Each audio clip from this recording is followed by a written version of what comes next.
ইনানি সংবাদে স্বাগত। আমি ফারদিন। আমার সঙ্গে রয়েছেন এনসিপির মাইনরিটি সেলের রাজ্য সভাপতি। কথা বলবো রাজ্যের সুরক্ষা নিয়ে, দেশের সুরক্ষা নিয়ে। সংসদ ভবনে যেভাবে রং নিয়ে হামলা, রং স্প্রে হয়েছে, কিভাবে এটা হতে পারে, কিভাবে গেল সেখানে, এবং কি সুরক্ষা তারা কি দিতে পারেনি দিল্লি পুলিশ, কথা বলবো। কীভাবে দেখছেন ব্যাপারটা আমি কালকে তো দেখলাম বিভিন্ন সোশ্যাল মিডিয়া এবং টিভির মাধ্যমে।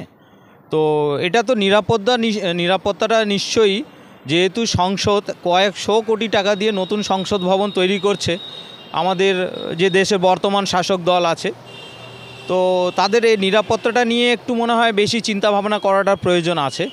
যদি একটা সাধারণ মানুষ কোনো একজন পাস নিয়ে বা এনিহাও যেভাবেই ঢুকুক না কেন, একটা সংসদ যেখান থেকে দেশ চলছে তার নিরাপত্তার ব্যবস্থাটা যদি এরকম হয়, তাহলে একটা সাধারণ মানুষ কতটা সুরক্ষিত থাকতে পারে। এর আগে আমরা দেখেছি মানুষকে মেরে ফেলছে, মব লিঞ্চিং।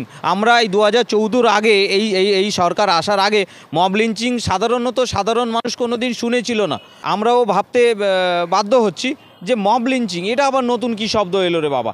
তাহলে একটা ভাবুন, যদি দেশের সংসদে নিরাপত্তা এত হালকা থাকে, তাহলে সাধারণ মানুষ, একজন রাস্তা চলতি মানুষ, যেটা সংবিধান তাকে অধিকার দিয়েছে স্বাধীন ভারতের নাগরিক স্বাধীনভাবে চলাফেরা করতে পারে, তাহলে তার নিরাপত্তাটা তো একদম বিঘ্নিত হবে। এটা তো স্বাভাবিক। আমার পরিচালনা করছেন তাদের কাছে আমার অনুরোধ থাকবে, আবেদন থাকবে, যে দেশের এত বড় একটা গলত নিরাপত্তা নিয়ে দেশের সংসদে, এটাকে সত্যি সিরিয়াসলি নেওয়ার প্রয়োজন আছে। যদি সংসদে এরকম একটা ভুল হতে পারে, তাহলে সাধারণ মানুষের জীবন নিয়ে আর কিছু বলার থাকবে না। এর আগেও আপনারা যদি আজ থেকে 2-3 মাস আগে দেখেন, আমি কর্মসূত্রে কলকাতা হাইকোর্টে, এবার কলকাতা হাইকোর্টের জজ সাহেবের এজলাসে একজন ব্যক্তি উঠে গিয়ে বলছেন আমি ইন্টারন্যাশনাল কোর্টের জাজ। এর আগেও এরকম হয়েছে। এবার দেখুন, কাউকে বাইরে থেকে তো বোঝা যাবে না যে এই লোকটা বিকৃত মস্তিষ্কের কি ভালো মস্তিষ্কের কি আছে না আছে। এবার নিরাপত্তা যারা দায়িত্বে আছে তাদেরকে নিশ্চয়ই এর দায়িত্ব নিতে হবে। যেমন হাইকোর্টের জজ সাহেবের কাছে ওই পাগল লোকটা পৌঁছে গেল, এটা নিয়ে আপনারা অনেক দেখেছেন সোশ্যাল মিডিয়াতে, এটা নিয়ে ভাইরালও হয়েছিল অনেক ছবি। তাহলে এটা এমন কোনো ঘটনা যে এটা প্রথমবার হচ্ছে, এর আগেও অনেকবার এ ধরনের ঘটনা হয়েছে। নিরাপত্তা এজেন্সিদের, আমরা তো নিরাপত্তা এজেন্সি দেওয়া মানে কেউ নয়, এবার নিরাপত্তা এজেন্সি যারা নিরাপত্তার দায়িত্বে আছে দেশের এবং দশের, তাদেরকে একটু দায়িত্ববান হতে হবে। এটা আমার বিজেপি সাংসদের পাস নিয়ে ভিতরে ঢুকলো, হ্যাঁ, তো সেখানে কি চক্রান্ত?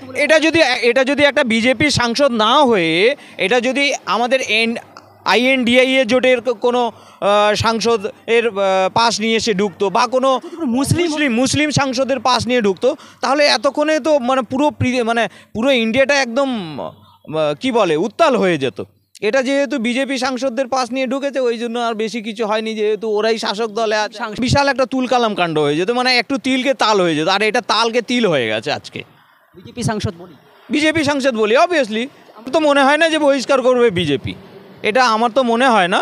এর আগেও একজন বিজেপির সাংসদ একজন মুসলিম সাংসদকে, মানে তিনি অন্য একটা দলের প্রতিনিধিত্ব করেন, তিনি লোকসভার ভেতরে তাকে বীভৎস ভাষায় গালাগাল দিয়েছে, যে ভাষায় একজন ল মেকার কোনো দিন এ ভাষায় পার্লামেন্টের ভেতরে গালাগাল দিতে পারে না, কিন্তু দিয়েছে। তার এগেইনস্টে কী অ্যাকশান হয়েছে তা সবাই, দেশের সব মানুষই জানে কী অ্যাকশান হয়েছে।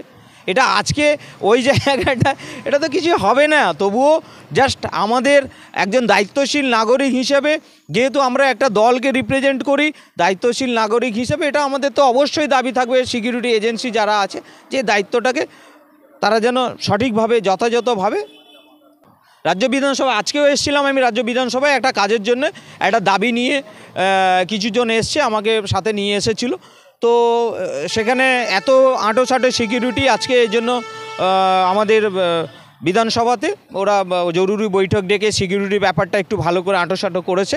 ওই জন্য দুজনকে ঢুকতে দিল, একজনকে ঢুকতে দিল না। আমাদের 3 জনের মধ্যে 2 জনকে ভেতরে ঢুকতে দিল। জাস্ট একটা অফিসিয়াল লেটার, একটা ডিমান্ড ছিল, একটা মানুষজনের তাদের অধিকার নিয়ে ডিমান্ড ছিল। সেই ডিমান্ডটাকে কড়া নিরাপত্তা, অবশ্যই নিরাপত্তা দেখতে পেলাম। এবং পরিচিত একজন MLA-র কাছ থেকে কথা বলে ওখানে অফিসে ভেতরে গিয়ে জাস্ট লেটারটা গিয়ে রিসিভ করে নিয়ে আসা হলো।